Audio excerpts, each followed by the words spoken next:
Hello, Short Me Tina here once again from shortmetina.com, doing a video recap for ticker SNAP Snapchat. Right now what you're looking at is a daily chart dating back to when the stock IPO'd back in 2017. So full disclosure, I am long Snapchat, but this is not for my tradable account, right? It's not for my swing trading account. This is more so for my longer term portfolio, not even my longer term portfolio, but my teenage daughter's portfolio. Because I'm betting that Snapchat will turn around, not necessarily tomorrow or next week or next month. This is more so from a longer term outlook. But I'm going to do a video analysis just to kind of keep you up to speed in terms of what I see when I'm looking at the chart. So since this peak of about $29.44 when we IPO'd a little over a year ago, that was the high. The stock more or less was in a decline for the next several weeks to months, right?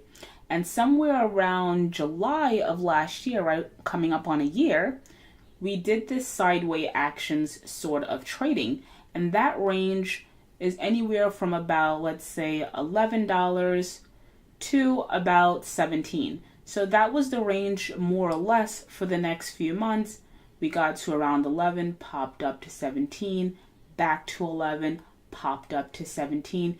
We had this gap up here. Stock went as high as 21. Couldn't sustain that move. I thought that this was going to be sort of like the stock is back in action. The rally will ensue. I was incorrect. Stock rolled over. And what was once support, right? What was once support for several months dating back to July, we couldn't hold. Most recent earnings, not to Wall Street's liking. Stock broke support, and we're sitting out here in this sort of no man's land.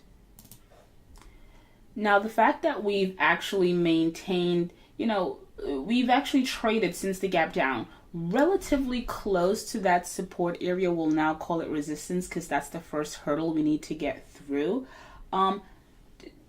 Granted, we don't want to remain outside of, we don't want to remain outside of that trading range. We want to actually get up and above that support now resistance line of around 1150-ish, 1130. We definitely want to get above that line. But the fact that we're kind of hanging out there isn't necessarily, again, it isn't necessarily a bad thing, but we definitely, like I indicated before, not to sound repetitive, we definitely want to get back and above this resistance one support line. We want to get back within that box, this trading range that we've held for a couple of weeks or months.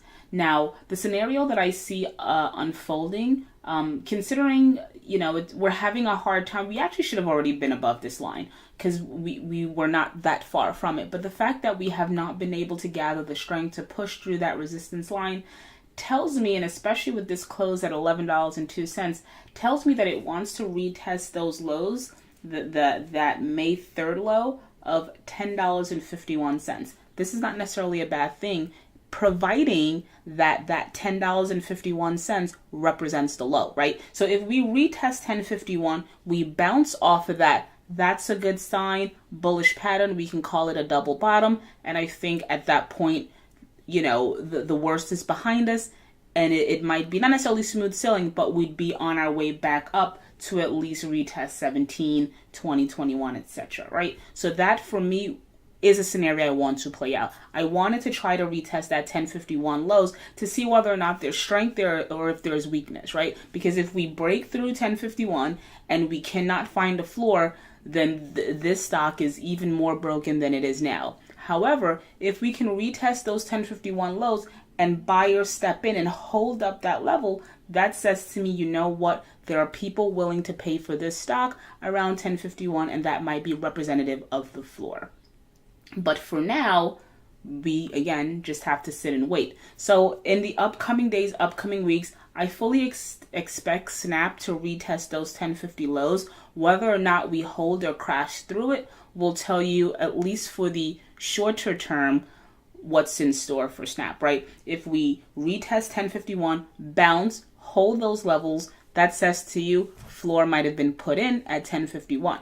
However, if we retest 1051, can't hold and break, then 10 might be out the question. We might be looking at a $9 print at some point, but we have to see. So that's my take on ticker SNAP. Video was a little bit long, but I kind of wanted to explain to you guys what I'm seeing here. Short Me Tina once again from shortmetina.com. Head on over to shortmetina.com, sign up, become a member. Thank you for listening, and as always, thank you for the support.